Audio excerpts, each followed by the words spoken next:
जय हिंद जवाहर दोस्तों। आइए झारखंड सचिवालय एवं झारखंड एक्साइज कांस्टेबल को क्रैक करने हेतु जो नागपुरी सिलेबस साहित्य भाषा के अंतर्गत जो व्याकरण के बारे में पढ़ना है उसको आइए पढ़ते हैं ताकि एक भी क्वेश्चन आपको इससे संबंधित ना छूटे। तो आइए स्टार्ट करते हैं। यदि आप चैनल में नए हैं तो कृपया बेल आइकन को दबाएं एवं सब्सक्राइब करें इस चैनल को ताकि नोटिफिकेशन मिलते रहे। तो आइए शुरुआत करते हैं। नागपुरी भाषा के अलावा हिंदी व्याकरण में भी अगर हम दोस्तों बात करें तो नागपुरी कोई भी हम भाषा जो बोलते हैं तो हमारा मुख से निकलती कोई ध्वनि के माध्यम से उस भाषा के बारे में व्यक्त होता है कि भाषा व्यक्ति कौन सी भाषा में बात कर रहा है। एवं अगर हम उस भाषा के बारे में जानकारी रखते हैं एवं जान पाते हैं तो उसके बारे में हम सीख पाते हैं कि ये कौन सा भाषा बोल पा रहा है। तो जैसे कि आप सब जानते हैं कि ध्वनि किसी भी शब्द का प्राण होता है। ध्वनि के शब्द की कल्पना नहीं किया जा सकता है। जब कोनो ध्वनि आदमी के मुंह से निकलता है तो ध्वनि के अर्थ होता है। असल में यदि आपको वो ध्वनि सार्थक अर्थ होगा तो शब्द बनता है, हर ध्वनि के चिन्ह होता है। जैसे उदाहरण के तौर पर ले तो अ आ हर्ष ई दीर्घ ई हर्ष उ दीर्घ उ हो गया। ध्वनि का भेद नहीं होता है दोस्तों, भेद लिपि में होता है। एक ही किसी इसी तरह से ध्वनि को कई प्रकार से लिखा जा सकता है। जैसे र के हिंदी देवनागरी में र प्लस अ लिखा जाता है, मगर दुइयों उच्चारण में अ जो साइलेंट रूप से छुपा होता है केवल र लिखा जाता है। कहा जाता है ध्वनि मूल रूप से बोलने और सुनने का चीज है। इसी तरह जब लिखित रूप से जब लिखते हैं किसी भी हम ध्वनि को अपनी बात को उसको वर्ण बोला जाता है। कहने अर्थ ये हुआ कि ध्वनि का सबसे छोटा वर्ड जो हुआ अक्षर शब्द हुआ जो भी है, यानी कि सबसे छोटा अर्थ जो ध्वनि के बारे में हुआ उसको हम वर्ण बोलेंगे। तो परीक्षा में किसी प्रकार कोई भी क्वेश्चन गलत मत कीजिएगा कि the unit position of the system of the sound is called वर्ण। तो आइए दोस्तों वर्ण के बारे में हम लोग देखते हैं। वर्ण ध्वनि के उस मूल रूप से कहा जाता है जिसका हम खंड नहीं, इसको अलग हम नहीं कर सकते हैं। जैसे अ हर्ष ई व च क मन जैसी इत्यादि बात हो गया। जैसे हम किसी बात को कहोगे कि मेरे दोस्त मतलब कि बोलता है कि अगर हम ध्वनि के उच्चारण किसी शब्द के बारे में कह सकते हैं, हम कि नहीं। ध्वनि जो है आपका अलग पहचान बनाता है, ध्वनि को आप खंडित नहीं कर सकते हैं। हाँ, कोई बात को लिखते हैं तो वो आपको वर्ण कहलाता है। ध्वनि का कोई विशेष नहीं आप कर सकते हैं तो खंडित नहीं कर पाओगे। तो आइए शुरुआत करते हैं। यदि हम कोई शब्द लिखते हैं गुरुजी, तो गुरुजी में आप जानते हैं जो केवल ग है, उसमें हर्ष उ है, र में दीर्घ उ है, यानी कि आपका कहीं भी उसके कई वर्ण में छिपा हुआ है, लेकिन अ जो है उसमें छिपा हुआ होता है जो हम देख नहीं पाते हैं, फिर वो शब्द में अंदर निहित होता है। यानी कि सार्थक शब्द जो भी हैं वो वर्ण के रूप में लिखे जाते हैं। वर्ण को सबसे छोटा इकाई माना गया है किसी भी अपना भाषा बोली के बारे में, क्योंकि लिखने का तरीका वहां से शुरुआत होता है। दोस्तों हिंदी जो लिपि है देवनागरी हिंदी भाषा के जो देवनागरी लिपि में आपको 52 गो वर्ण है, जबकि नागपुरी में 33 गो वर्ण है। यानी कि अगर हम क्वेश्चन में पढ़ेंगे अगर आएगा नागपुरी भाषा में कुल कितने वर्ण तो 33 मारेंगे, ना कि 52। वो मेरा हिंदी के देवनागरी लिपि में 52 लिपि के बारे 52 वर्ण के बारे में बताया गया है। तो आइए नेक्स्ट हम लोग देखते हैं कि आप लोग स्वर्ण वर्ण और व्यंजन वर्ण के बारे में पढ़ाई करते हैं। वर्ण के दो प्रकार होते हैं, स्वर्ण वर्ण और व्यंजन वर्ण। स्वर्ण वर्ण उसे बोलते हैं जिसके उच्चारण में किसी और वर्ण की आवश्यकता नहीं पड़ती है, स्वर वर्ण कहते हैं। जैसे आ हर्ष ई हर्ष उ जिसको हर्ष स्वर बोला जाता है, और आ दीर्घ ई दीर्घ उ जिसको दीर्घ स्वर बोलते हैं। आ और ओ संयुक्त है जिसको मिला के बोला जाता है। लेकिन नागपुरी भाषा में आ और का उच्चारण नई के बराबर होता है। तो स्वर वर्ण के बाद जहां तक आपने जान लिया कि स्वर वर्ण के उच्चारण में किसी भी वर्ण की आवश्यकता नहीं होती है, और नागपुरी भाषा में आय और का उच्चारण जो होता है नहीं के बराबर किया जाता है। यूज ही होता नहीं होता है। व्यंजन वर्ण के बारे में देखते हैं कि ऐसा वर्ण समूह जिसके उच्चारण में मुझे स्वर वर्ण की सहायता लेनी पड़ती है उसे व्यंजन वर्ण कहा जाता है। और जैसे किसी अगर हम क लिखते हैं तो आपको क में आ छिपा हुआ होता है, जिसको समझिए कि दो वर्ण स्वर को मिला के बनाया हुआ है। स्वर वर्ण हो गया और किसी और वर्ण को मिला के उसको व्यंजन वर्ण बोलेंगे। यहाँ तक कि आपको नागपुरी व्यंजन में जो भी है क वर्ग में होता है, क ख ग घ, च में च छ ज झ, ट में ट ठ ड ढ, त में त थ द ध दंत न, प में प वर्ग जो हो गया प फ ब भ म, य र ल व, दंस ह ढ ढ़। यानी कि कहीं नहीं कि च वर्ग के आखिरी अक्षर जो इया का व्यवहार होता है उसे कहा जाता है, जैसे कि चिया। कोई अगर लुंगी वहां पे अगर हम लिखेंगे तो इया का प्रयोग तो किया जाता है, परंतु वर्तमान समय में जो स्टैंडर्ड क्लासिफिकेशन के जो हिंदी का जो नागरिक लिपि में प्रयोग किए जाते हैं वहां तो ये साइलेंट रूप से छिपी हुई होती है। यानी और न का उच्चारण हम लोग, जैसे कि कोई अगर हम गुण लिखते हैं हिंदी के देवनागरी लिपि में तो आपका गुण में मूर्धन्य न का प्रयोग किया जाता है, वही नागपुरी में इसका दंत न का प्रयोग किया जाता है। और विशेष रूप से इस सर समाजी का परिवेश पर निर्भर होता है, पूरी तरह से लिख दिया जाता है। दोष में दंस का प्रयोग करते हैं, लेकिन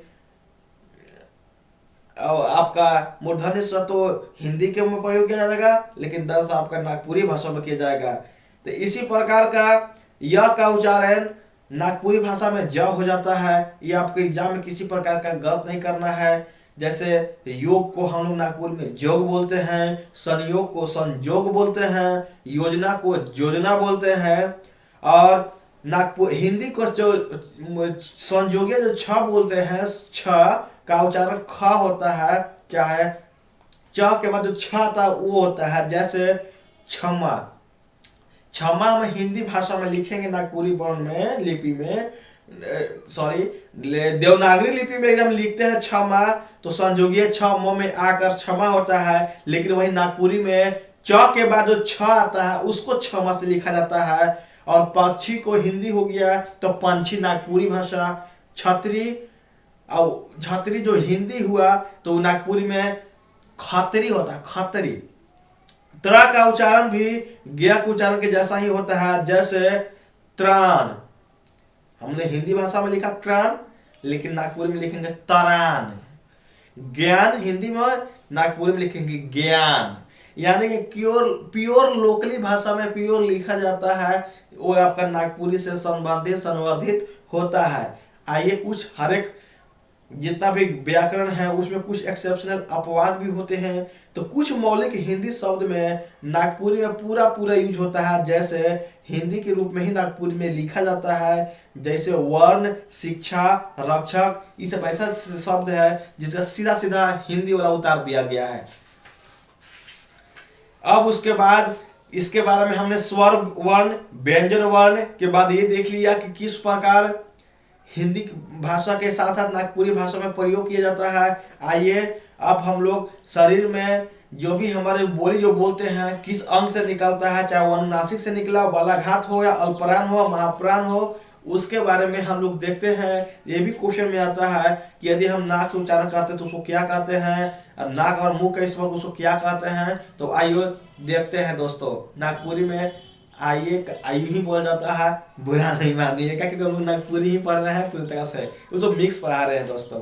अनुनासिक में मतलब जो भी हम वर्ड शब्द बोलते हैं उसका उच्चारण में नाक और मुंह से बोलते हैं और छोट रहता है, जैसे वो शब्द नाव, गांव और ठाव, जिसमें नाव ना के साथ नाक अपना रहा, मुंह का प्रयोग किया जा रहा है, अनुनासिक शब्द का प्रयोग किया जाएगा।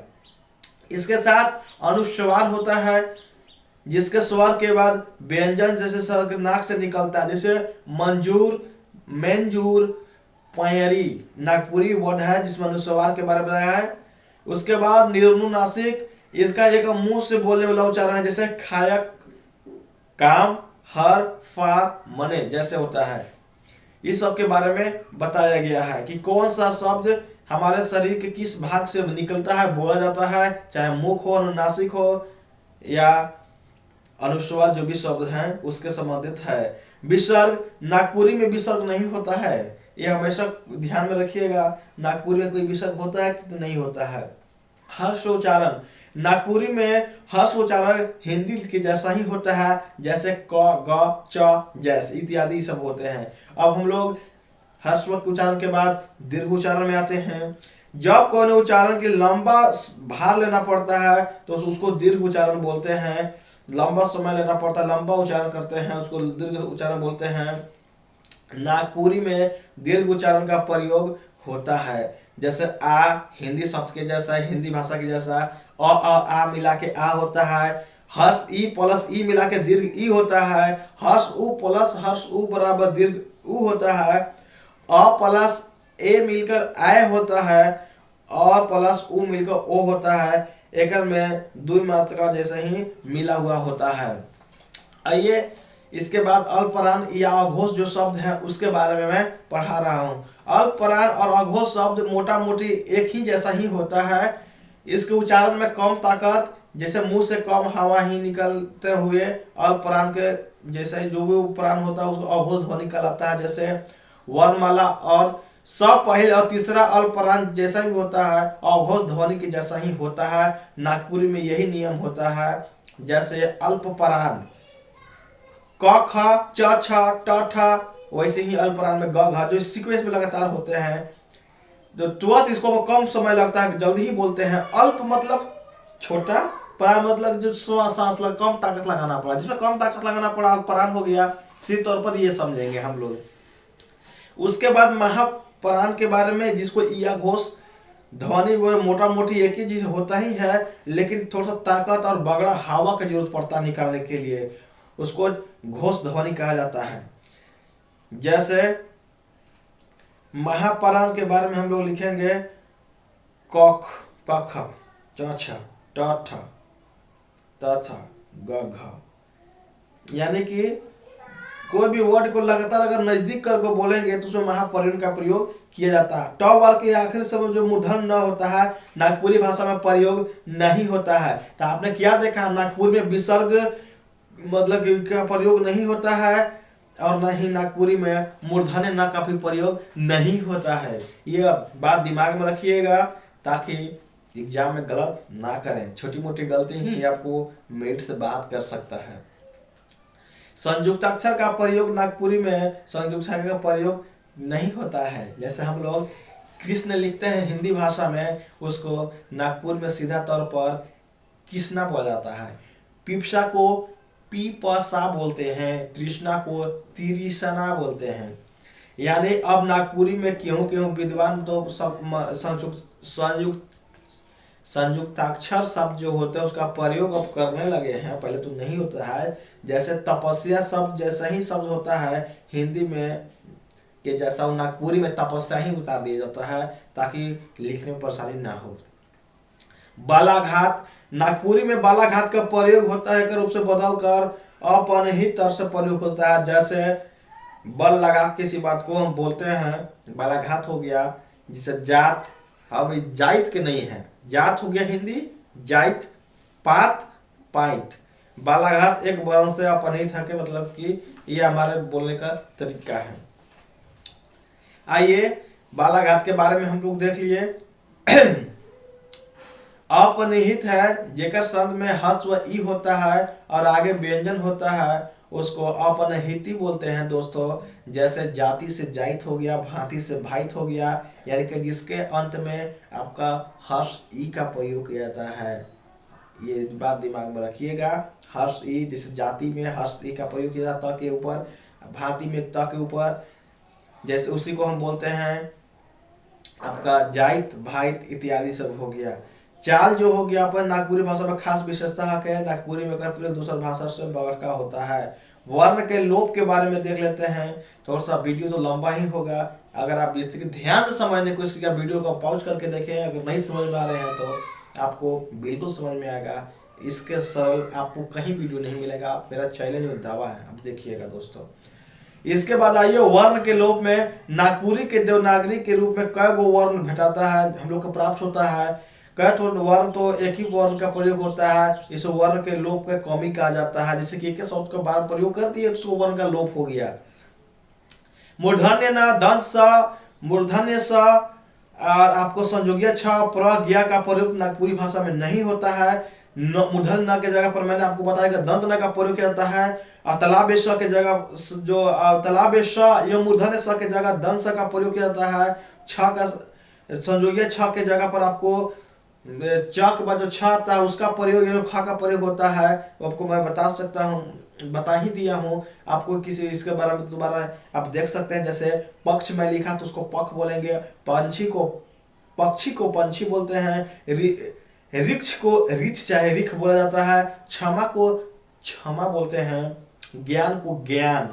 वर्ण के लोप में कोनो भाषा कमी नहीं लगता है, भाषा का और सहज और मधुर हो जाता है। अपने लोकल चाल बोल के भाषा में काफी सहज हो जाता है बोलने के दौरान, यही बारे में बताया गया है। वर्ण का लोप हम लोग कर देते हैं, पक्षी को पंछी बोल देते हैं, वर्ण का लोप ही तो हुआ, सहजता के लिए बोल दिया जाता है। इसी प्रकार ऐसे समाज में बहुत सा विशेष आदमी आए जो एकदम इस अपना नागपुरी भाषा के बारे में बताए कि नागपुरी के कैसे किस प्रकार का हम प्रयोग कर सकते हैं, इसके बारे में क्या लिखना है क्या नहीं लिखना है, इसके बारे में बताया गया है। और हमारे वही नागपुरी भाषा के साथ जो अवबंधी संबोधन जो खत्म हो जाता है, जैसे तोय को तोर जैसा संबोधन लगता है। कुल मिला के दोस्तों नागपुरी भाषा का अधिकतर मार्ग आपको हिंदी की देवनागरी लिपि जो है हम लोग लिखते हैं उसी समय मैच करता है। कुछ ऐसा विशेष शब्द इसका प्रयोग नहीं किया जाता है। और नागपुरी भाषा को उसको अपना शब्द और बोलचाल के भाग को सहजता को बनाए रखने के लिए वर्ण लोप और भी प्रयोग किया जाता है। अतः मैंने आपको वीडियो में नागपुरी के वर्ण और अनुनासिक बालाघात कोई स्वर कहाँ से निकल रहा है कि अब कैसे निकलना है, और नागपुरी में कितने वर्ण होते हैं 33, भूलना नहीं, 52 हिंदी में। उसी प्रकार नागपुरी के बाद क्या को विद्वान कैसे लिखे हैं, किस प्रकार किसका प्रयोग अगर छ के जगह पर क्या होता है, मूर्धन्य के जगह पर क्या होता है, तालाब स के जगह क्या होता है, उसके बारे में हम लोग देखें। और क्या नागपुरी भाषा प्रयोग नहीं किया जाता वो भी हम लोग देखें। तो आप वीडियो के ध्यान से देखें तो आपको अच्छी तरह से समझ में आएगी दोस्तों। तो चलिए फिलहाल वर्ण के बारे में व्याकरण में नागपुरी में फिलहाल इतना ही। अगला वीडियो में मैं फिर संज्ञा के बारे में पढ़ा रहा हूँ दोस्तों। तब तक के लिए जय हिंद, जय भारत, जय झारखंड।